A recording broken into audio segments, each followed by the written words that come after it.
Madame, mademoiselle, monsieur, bienvenue à Métro News. Voici les principaux titres qui seront développés aujourd'hui. Libération. Durant le week-end, 3 femmes missionnaires qui faisaient partie d'un groupe de 8 citoyens turcs enlevés en mai dernier par des membres du gang des 400 Maozo. Selon la presse dominicaine, elles ont été remises en liberté par leurs ravisseurs pour des raisons de santé. Le Premier ministre Ariel Henry a rencontré lundi le secrétaire général de l'OEA, Luis Almagro. Le chef du gouvernement haïtien a expliqué que le démantèlement des gangs constitue la principale préoccupation de son gouvernement. Une hausse des prix de l'essence est inévitable, selon le secrétaire général de l'Association nationale des propriétaires de stations-service, de stations à essence. Marc-André Dérifon se prévient que les autorités haïtiennes ne pourront plus continuer à subventionner la gasoline.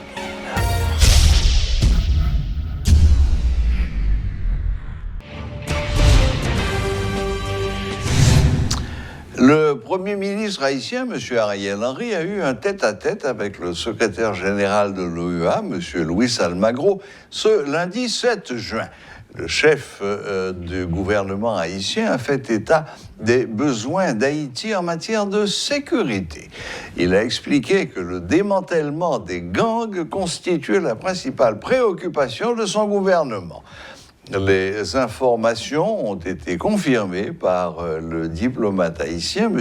Guy Lamotte. M. Almagro a promis de sensibiliser les gouvernements de la région sur la nécessité d'apporter un support à Haïti sur le plan sécuritaire indispensable à l'organisation des élections. Il s'agissait de la première rencontre entre le Premier ministre haïtien et le secrétaire général de l'OEA. C'était l'occasion d'aplanir les différends sur le dossier de l'enquête sur l'assassinat du président Jovenel Moïse. Le Premier ministre a fait état d'efforts pour renforcer la justice haïtienne pour que les juges puissent traiter tous les dossiers. 3 femmes missionnaires qui faisaient partie d'un groupe de 8 citoyens turcs enlevés en mai dernier par des membres du gang des 400 Maozo ont été libérées. Selon la presse dominicaine, elles ont été remises en liberté par leurs ravisseurs pour des raisons de santé. Le 8 mai dernier, un bus transportant 12 personnes, dont 8 Turcs, 3 Haïtiens et 1 Dominicain, a été intercepté par des membres du gang des 400 Maozo peu après avoir traversé la frontière dominicaine. Les 3 Haïtiens et le Dominicain ont été libérés depuis. 5 citoyens turcs restent encore entre les mains des ravisseurs. Le cardinal Chibli Langlois a été victime d'un grave accident de la route ce mercredi sur la nationale numéro 2. On ignore pour l'instant les causes de l'accident, ni même s'il y a eu d'autres victimes. Toutefois, le véhicule à bord duquel était l'évêque d'Écailles est gravement endommagé. Selon les informations dont nous disposons, le cardinal est blessé, mais sa vie n'est pas en danger. Une augmentation des prix de l'essence est inévitable, affirme le secrétaire général de l'Association nationale des propriétaires de stations-service, M. Marc-André Dérifon. Il prévient que les autorités haïtiennes ne pourront plus continuer à subventionner la gasoline à 278 gourdes. M. Dérifon prédit un gallon de gasoline à plus de 500 gourdes. De nombreuses stations-service sont déjà en rupture de stock. Les automobilistes n'ont d'autre choix que de s'approvisionner au marché noir. M. Dérifon révèle que la pénurie est le résultat de la hausse des prix des hydrocarbures sur le marché international. L'augmentation du prix des courses par les chauffeurs du transport en commun en raison de la pénurie de carburant suscite la colère des passagers victimes de cette situation. Ils jugent anormal que ce problème soit devenu récurrent dans le pays et dénoncent l'irresponsabilité de l'État. Rencontrés par une équipe de Radio-Télé Métropole, certains d'entre eux rappellent que le prix des trajets a déjà doublé il y a quelques mois lorsque le gouvernement avait revu à la hausse le prix de l'essence. La crise du carburant est de retour et ce n'est pas un hasard si les problèmes liés habituellement à ce type de pénurie refont surface. Dans la majorité des pompes à essence du centre-ville, de Delma et de Pétionville, de longues files de véhicules et de motocyclettes attendent sans pour autant avoir la garantie de pouvoir s'approvisionner. Alors qu'à quelques mètres de ces stations, le négoce florissant de la gasoline dans les bidons jaunes reprend ses droits. Entre la distribution au compte-gouttes du carburant dans les pompes et le prix fort exigé sur le marché informel, ce sont les passagers qui en font les frais. Ils sont obligés de payer les courses à un prix élevé, une situation qui provoque des conflits quotidiennement avec les chauffeurs. Dès qu'on paye le 10 gouttes, doublé chez moi, ça veut dire que je suis obligé de diminuer sur sortir mieux qu'on y a. Moi-même, je choisis pour mal goumer avec eux. Je préfère marcher à pied. Raoul Jean a une trentaine d'années. Il habite à Carrefour-Feuille, mais toutes ses activités se tiennent en centre-ville. C'est avec stupéfaction qu'il a appris que le prix du trajet de son logement jusqu'à son lieu de travail a doublé. Une dépense de plus qu'il ne pourra pas supporter pendant longtemps. Mais est-ce que nous avons dit qu'il y a une crise de gaz vraiment? Parce que nous, le gaz, lui-même, la vente pendant qu'on dit qu'il n'y a pas de gaz. Il est vrai qu'il n'y a pas de gaz dans le pompio. Mais les nappes gardées bois pompio, nous, le gaz, la vente. Et non seulement il n'y a pas de vente après, il de vendre, il vend plus haut. Dans le cas, ça, moi-même, je pense que l'État a un rôle pour jouer dans le cas. Parce que c'est l'État qui est là pour régulariser le marché, c'est l'État qui est là pour faire tout ça qu'il doit faire pour permettre que la population lui-même du jeune gaz. Jean-Pierre a fait le même constat dans sa zone. Il avoue que les chauffeurs de transport en commun ont des difficultés à faire le plein. Tout de même, il ne leur revient pas de fixer le prix de la course de leur propre volonté, fait-il valoir. Je dis qu'on a acheté 10 roues de café, je dis on va machine à 10 roues de café, machine à 25 roues de café. Parce que gaz n'a monté, cycle a monté, tout produit monté. Comme l'État a monté gaz, il n'y a pas jamais mettre prix machine et tout. C'est le chauffeur qui décide de monter prix par eux. Je dis on va aller gérer le batteur, on va gérer le batteur, tout là, on va gérer le batteur, $7. Et pour aller Clessine dans 50 gouttes. Par ailleurs, pour une autre catégorie de gens qui partagent son opinion sur la question, il s'agit d'une stratégie utilisée par les autorités pour augmenter une fois de plus le prix de l'essence sur le marché national. Jugeant inacceptable que ce problème soit récurrent dans le pays, ils appellent la population à se mobiliser. Rareté qui gagne dans le pays sont raretés artificielles, ils vont adapter avec un prix. Et en dedans prix ça, l'autorité va chercher un prix initial pour capable tout monter gaz là. Donc ça entre dans logique manifeste pour monter le prix gaz là, qui c'est une nouvelle technique, qui c'est une nouvelle méthode pour monter différents prix tout l'autre produit qui gagne dans le pays. Que m'a demandé pour tout petit pays à rassembler comme un seul homme pour nous faire une bataille pour nous essayer d'apporter un changement parce que c'est nous qui portons. Parce que blanc pas venir pour venir pour dire faire bagarre pour nous donner tout pour nous dire ça quoi dans blanc mais même quoi dans pays mais quoi dans grand haïtien bon côté mieux pour nous faire un faisceau pour nous essayer de développer pays pour nous tirer pays dans la bourse. À entendre les déclarations de propriétaires de stations-service, le pire est à craindre. Le risque que toutes les pompes à essence soient en rupture de stock dans les prochains jours n'est pas à écarter, font-ils savoir. L'organisation baptisée Solidarité pour la défense des droits des personnes handicapées, SDDPH, exige l'application de l'article 32-8 de la Constitution en faveur des personnes à besoins spéciaux. En conférence de presse ce mercredi, le coordonnateur de cette structure, Brunel Louis-Jean, a souligné les problèmes liés à l'accessibilité. Exigeant un soutien de l'actuel gouvernement, les membres de la SDDPH annoncent une mobilisation de rue pour le 15 juin prochain. En Haïti, les n'a gardé, nous sommes les handicapés en Haïti, ils sont traités au mal en pile, ils n'ont pas de droit, ils sont marginalisés dans tous sens. Pour cela, nous-mêmes, SDDPH, nous décidons pour nous faire solidarité avec les gens. nous disons nous pas quitter Wash yo parler pour nous. Parce que l'en remarqué Wash yo parler pour nous, c'est belle machine à rouler. Les remarqué Wash a parlé pour nous, c'est voyager dans tout pays, à prendre plaisir avec belle gengen yo. Et bien nous même mon handicapé yo. Nous remarquons en Haïti pas de service pour les gens qui sont plus vulnérables. Dès que nous connaissons, nous faisons partie des gens qui sont plus vulnérables en Haïti, nous décidons pour nous prendre destin nous en main. Pour nous prendre destin nous en main, nous parler avec le système. Pour nous dire l'application loi. Loi sur l'intégration des personnes handicapées, nous demandons qu'il faut l'appliquer. Nous demandons loi sur l'accessibilité, il faut l'appliquer. Nous disons Constitution, article 32-8 là, il faut l'appliquer pour les handicapés qui jouent un service. Nous sommes tant que tout le monde. Nous devons jouer un service dans l'État. Pour jouer un service dans l'État, nous disons que nous ne pouvons pas chita. Parce que nous remarquons que le pays a 3 personnes qui sont handicapées là-dedans. Pour le moment, il y a près de 10% de la population handicapée. Et l'État haïtien était prêt à faire pas, il n'a pas décidé de faire rien pour les gens de Mounsa. Nous victimes de tout sens. Nous victimes de l'insécurité. Nous victimes de kidnapping. Nous victimes de grands groupes planifiés. Ils mettent en dans le pays. Regardez nous comment nous-mêmes nous souffrons en tant que monde. Nous décidons pour mettre pied nous à terre. Mercredi 15 juin, nous avons une grande marche que nous avons organisée dans le secteur handicapé pour nous porter solidarité avec un groupe de monde dans le secteur handicapé qui était victime 17 juin 2021. L'État haïtien était boulé Kay Mounsa yo. Depuis là, on fin boulé là, l'État haïtien montre avec toute volonté au boulé. C'est OIM qui te fait Mounsa yo en grâce. Retiré dans la rue pendant un an.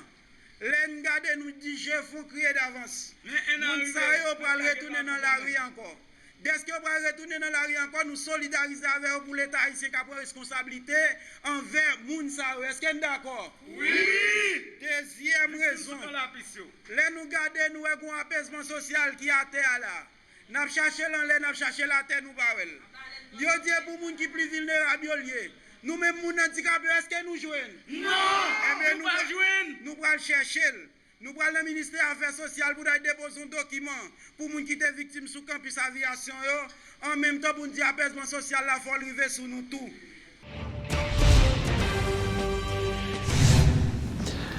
Notre invité d'aujourd'hui, présent sur le plateau de Métro News, est M.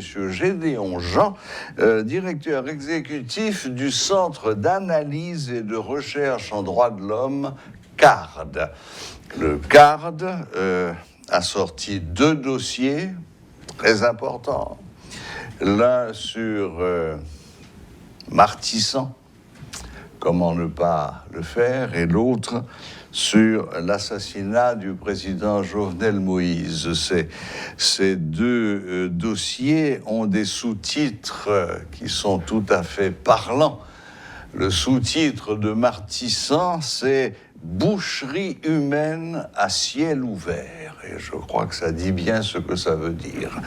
Le dossier de l'assassinat du président Jovenel Moïse, bientôt 1 an, c'est l'enquête sans enquête.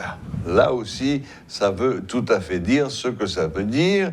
Bonsoir, monsieur Gédéon Jean, bienvenue à Métro News. Bonsoir Serge et bonsoir à toutes les téléspectatrices, téléspectateurs de Métro News. Voilà, vous m'avez dit que vous souhaitiez commencer par le dossier sur l'assassinat du président Jovenel Moïse. Je rappelle, c'était la nuit du 6 au 7 juillet. Nous sommes déjà au début du mois de juin, ça va faire 1 an, et vous avez baptisé ce dossier « L'enquête sans enquête ». Concrètement, ça veut dire quoi? Ça veut dire que les choses n'avancent pas, qu'elles sont bloquées, et si oui, par qui, pourquoi, où est-ce que ça bloque? Ça veut dire tout simplement que l'enquête est bloquée quelque part. Ce rapport aborde la question à un double niveau. D'abord, un niveau national, puisque c'est un président haïtien qui a été assassiné. Mais à un deuxième niveau, assassiné par des mercenaires et avec quelque part un niveau d'implication des anciens formateurs des services de renseignement américains bien dit. Donc, au plan national, l'enquête n'avance pas parce que la justice est bloquée et à date, Et on a déjà désigné 5 juges sur la question. On est au 5e, oui. Seulement le juge Aurélien a pu poser quelques actes d'instruction mineurs, pas majeurs. Exact. Okay, donc les 3 autres n'ont pas même pris connaissance du dossier. Bon, le dernier, là on va voir, mais probablement on va rester dans cette rhétorique, manque de moyens, demande de sécurité pour le juge, tout ça. Donc au plan interne, le dossier n'avance pas, malheureusement. Maintenant, au plan international, puisque là il s'agit d'un crime transnational, c'est-à-dire qui va au-delà des frontières nationales, se référant par exemple à la Convention des Nations Unies contre la criminalité transnationale et protocole si rapportant. Donc il faudrait aborder la question au plan international. Donc il y a la justice américaine qui agit, mais parallèlement, il y a la politique américaine qui agit à un double niveau. D'abord, parce qu'il y a le Congrès qui vient d'adopter une loi, de voter une loi, et cette loi a été publiée le 15 mars par l'administration américaine, donc il fait des exigences à la politique américaine, à l'administration américaine. Donc c'est un premier niveau d'application, mais l'autre niveau, le fait que la justice américaine agit sur une question qui va au-delà des frontières, c'est-à-dire en appliquant des textes à effet d'extraterritorialité. Donc il faut qu'il y ait l'aval, si vous voulez, du ministère de la Justice. Donc à ce double niveau, il y a une implication directe de la politique américaine. D'ailleurs, on vient de nommer un agent, d'abord pour sécuriser des preuves jugées sensibles, mais pour s'adresser directement au juge fédéral. Donc c'est un dossier qui a un niveau que nous pourrions, si vous voulez, appeler dossier d'État. Nous pensons qu'aujourd'hui, il faut une meilleure coordination pour traiter la question, c'est-à-dire une coordination établie sur la base d'une convention, et nous avons le cadre référentiel qui est la Convention des Nations Unies sur la criminalité transnationale, c'est important.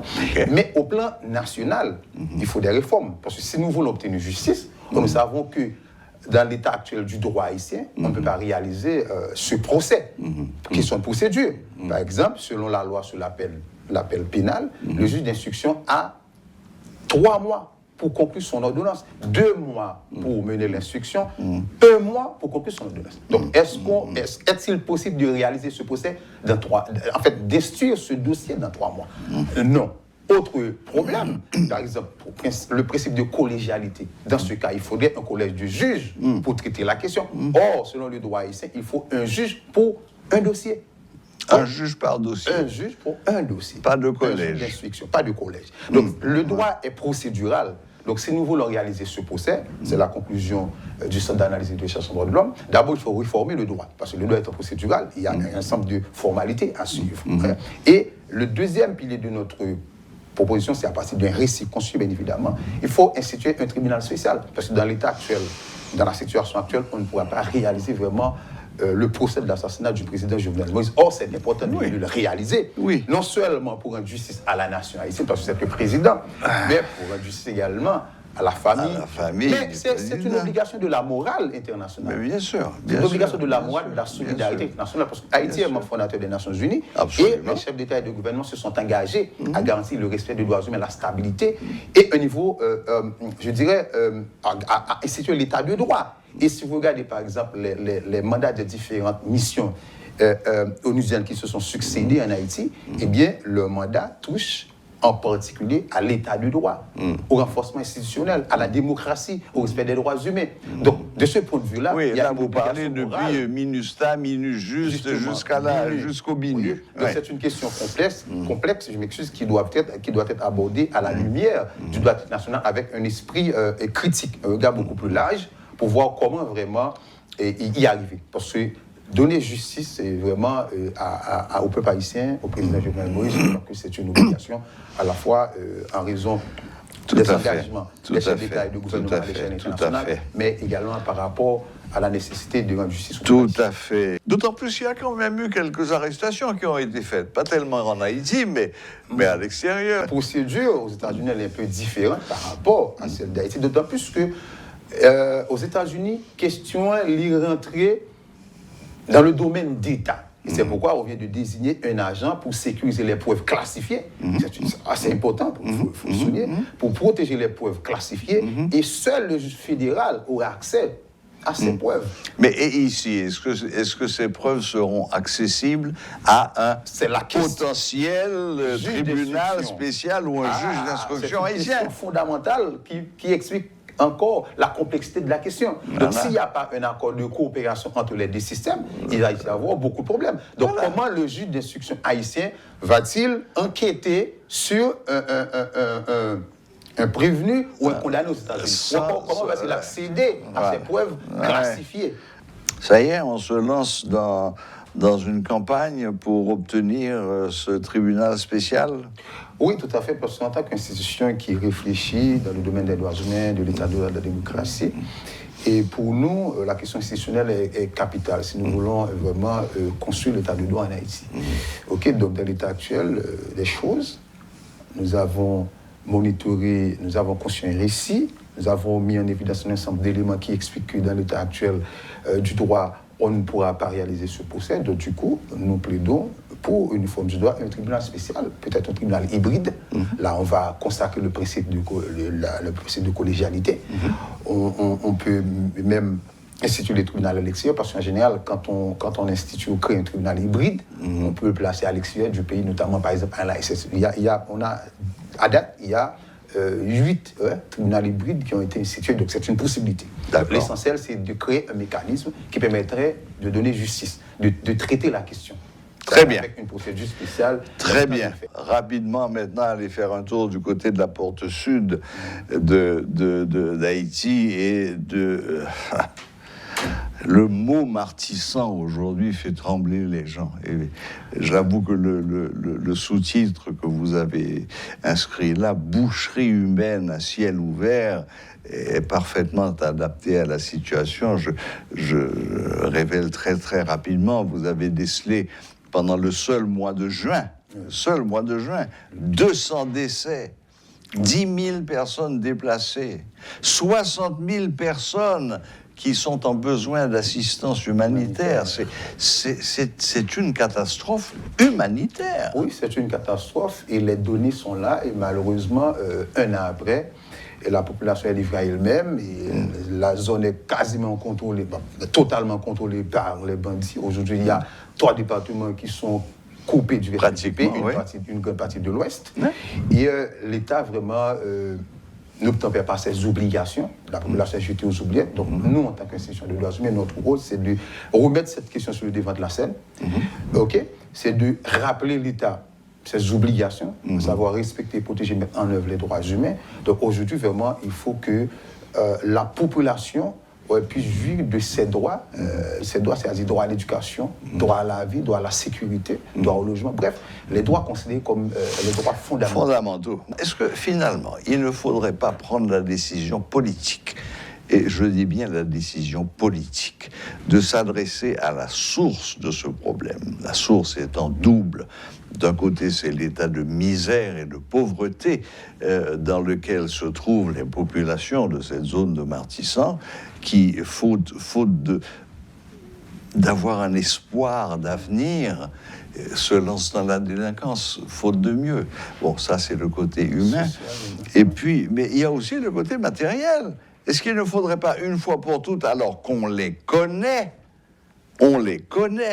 les importateurs d'armes et de munitions, si vous coupez l'alimentation en armes et en munitions, la guerre va s'arrêter. Cette approche holistique, systémique, si vous voulez, est capitale pour aborder la question.